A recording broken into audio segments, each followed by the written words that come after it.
So ayun, what's up sa inyong lahat?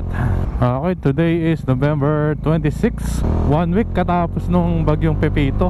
Kaya wala tayong na-upload dahil sa bagyo, no? Naalala ko nung gabi nung naglandfall sa amin, I mean, dumaan sa amin yung bagyo.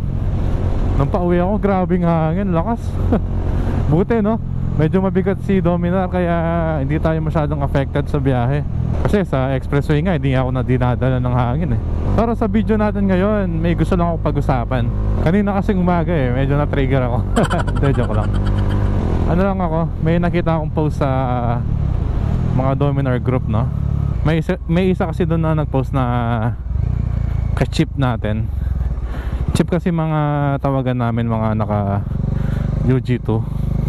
Sa mga di nakakalam, kaya sabihin na natin ka-doming. Nag-post siya nabiktima siya ng mga parking sa mall. Well, wala naman masamang nangyari, nagkataon lang. Parang napaginitan siya ng isang 4 wheels. Ang luwang pa nung parking, dinikitan siya to the point na mahihirapan na siyang gumalaw or makaalis dun sa parking niya. Try ko makita yung picture kung makita ko pa. Actually na topic na natin yun pero saglit lang. So ako kasi for my personal reason, si Dominar kasi sa body style niya medyo may kalakihan siya ang hirap niyang i-maneuver. Actually karamihan sa big bike ganon. Ang hirap i-maneuver lalo na sa parking. Tapos di ko alam sa ibang motor, pero sa Dominar kasi yung turning radius niya is medyo maikli.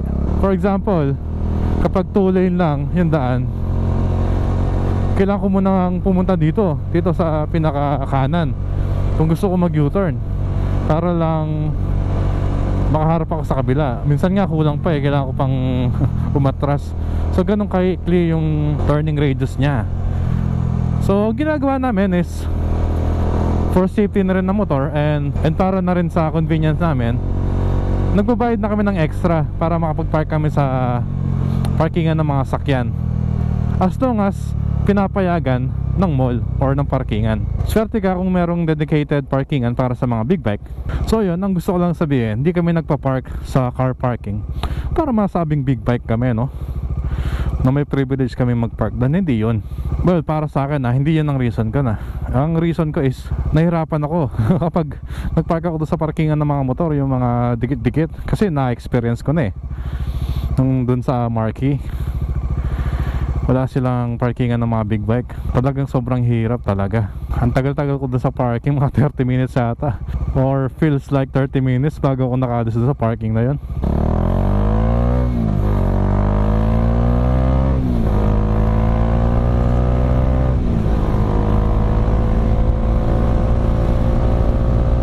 So yun, hindi ko maintindihan bakit yung ibang mga kotse medyo mainit ang mata sa mga katulad kong naka big bike o kahit mga ordinaryong motorsiklo, kahit hindi big bike, no? Hindi ko kasi talaga maintindihan yan. Minsan tuloy napapaisip ako, siguro ba dahil insecure sila sa amin, dahil malaya kami sa daan, nakakasingit kapag gusto namin or kapag kaya namin, nakakaiwas sa traffic, which is hindi kayang gawin ng 4 wheels. Hindi ko nilalahat yung mga 4 wheels kasi may mga kaibigan din ako na naka 4 wheels, pero hindi sila ganyan.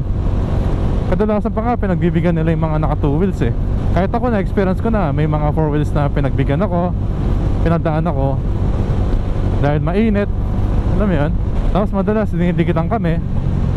For me, binibilisan namin hindi dahil gusto namin, dahil kailangan namin, kasi nahirapan kami lalo na pag mainit. Siyempre wala naman kaming cover, wala kaming aircon.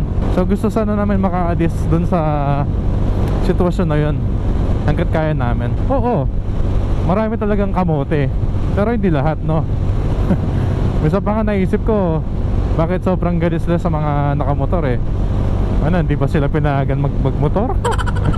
Hindi ko alam Tsaka hindi naman kami magpo-park kung alam naming bawal mag-park, di ba? Ako, tuwing nagpo-park ako sa mga parkingan ng mga 4 wheels, lagi ko tinatanong sa guard or dun sa tao na nagbabantay ng parkingan kung pwede kami mag-park. Kapag may nakita kayong big bike sa car parking, it means inaalaw nung facility na yon or yung mall na yon na mag-park kami dun sa mga car parking. Ba't kami magpa-park kung bawal, di ba? Lalo na kung mall, medyo mahigpit ang parking dyan. Hindi naman umiiyak ako, no? Gusto ko lang sanang paintindi sa mga iba na parang di nakakaintindi, alam mo yun. Siyempre, nakamotor tayo, pagtatanggol natin yung mga nakamotor. Pero kahit naman sa mutignan mali naman talaga yun Pahihirapan mo yung motor dahil nakapark sila dun sa dapat na parkingan nyo. Kahit na legal naman or allowed yung ginawa nilang parking. Actually, hindi lang sa pagpapark minsan, pati sa biyahe, sa daan, ginigit-git kami, ganon. Na-experience ko na yun Ayaw kami padaanin, ayaw kami pagbigyan. Buti na lang, di mainitin yung ulo ko. Hinahayaan ko na lang kasi wala naman ako mapapala Pero hindi ko gets bakit kailangan gawin yun. Pare-pareho naman tayong gumagamit ang daan. Wala namang may-ari yun. Ako nga kahit minsan motor ako kaya ko mag-overtake. Papaunahin ko pa yung 4 wheels Gano'n ako bait. Libre lang naman maging mabait sa daan, no? Ewan ko bakit hirap na hirap yung iba. Nakala mo naman laki-laki ng babayaran. Well, gusto ko siyang i-topic di para gawa ng issue or kung ano man. Gusto ko lang sigurong awareness, ganon. Ayan, kakakwento ko tuloy. Hindi ko alam, nandito na ako sa Mabalacat. So guys, uwi muna ako. Papahinga. Tapos alis ulit mamaya. So, kita-kits.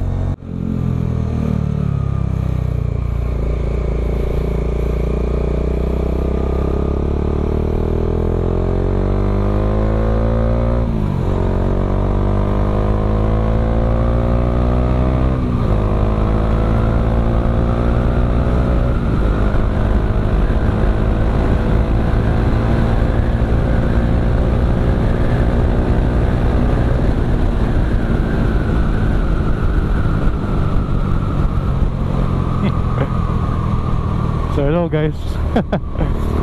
Grabe yung tignan mo, yung iba nakikipagkarera. Ako naman si loko-loko, pinatulan. Huwag gayahin. Yun, actually isa rin yun sa mga dahilan, no? I mean yung mga ginagawa ng mga 4 wheels. Actually na-experience ko yun sa una ko na-experience sa expressway nung nasa SLX ako. Nakita yata na nandun ako sa overtake lane. Siyempre overtake lane yun, pwede ako mag-overtake. Kaso hindi yata nagustuhan. Bigla nakita ko merong naka-high beam sa likod ko ng van. Tapos naalala ko siya pala yung naunahan ko. Kasi walang ibang van sa likod ko Talagang hinahabol ako. Actually namuntikan pa ako dun Yun yung mga kaunting mga pride na naapakan. Minsan pwede pa silang mag-cause ng aksidente o much worse, buhay ng tao. Ulitin ko hindi ko nila lahat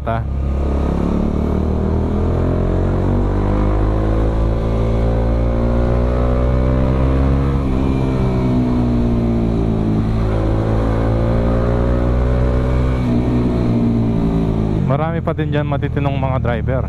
Yun ang alam ko. Kasi marami din akong kilala. Well, aminin na natin yung karamihan o yung iba nayayabangan, lalo na sa big bike. Kala siguro nila lahat ng big bike nakikipag-race. Na-explain ko din dun sa isa kong vlog na hindi kami nagmamabilis dahil gusto namin. Gaya ng sabi ko kanina, minsan kailangan lang talaga. Kasi ang hirap mag-drive ng mabagal, lalo na kung mabigat yung motor. Yung mga big bike kasi mabibigat yan. Pero once na ma-andar na kami and medyo mabilis, ang gaan na ng motor, so hindi kami nahirapan. Saka karamihan sa amin kaya nagmotor para makaiwas talaga sa traffic. Siyempre kailangan pa rin sabayan ng pag-iingat talaga. Pero sa nakikita ko, more on insecurities tsaka pride talaga. Yung iba napagtripan lang, gusto lang pagtripan yung mga motor. Yung iba ayaw na overtaken.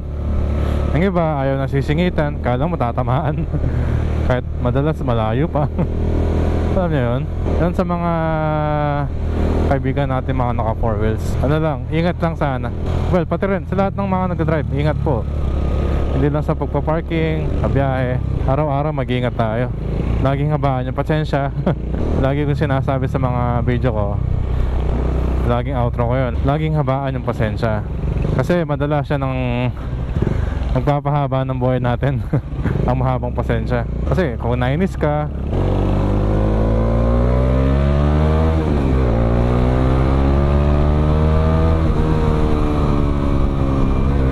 siyempre pag nainis ka, medyo ano ka na nun, distracted ka na. Alam naman natin, madalas kapag distracted tayo sa daan, hindi clear yung utak natin, pwede tayo mag-cause ng aksidente.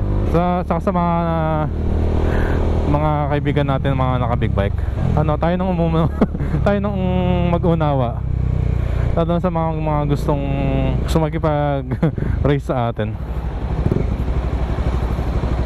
Liliko ka ate o liliko ka?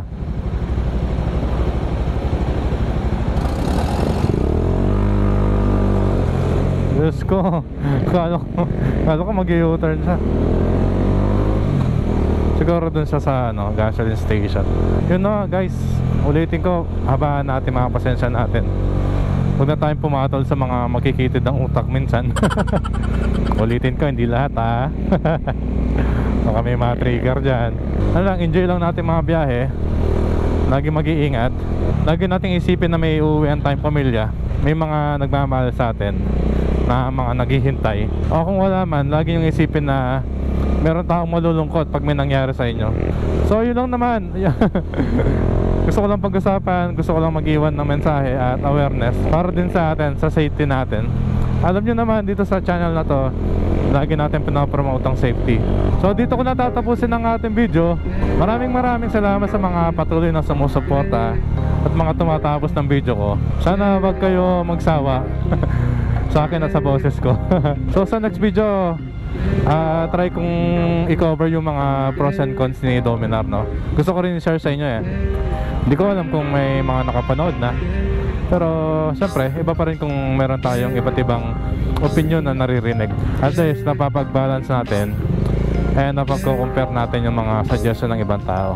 Sabi nga nila, be open-minded. So yun, kita-kits sa next video. Kung bago ka lang ay nagustuhan mo ang video natin, baka naman pa-consider naman na mag-like and subscribe sa ating YouTube. At kung sa Facebook mo naman napanood, mag-follow ka na rin. Yun, laging tandaan na mag-iingat palagi sa daan. Laging maging alerto. At ito ang pinaka-importante, laging habaan ng pasensya. So yun, ako ulit si Joban Moto. Kita-kits sa susunod na video. Joban out. Peace!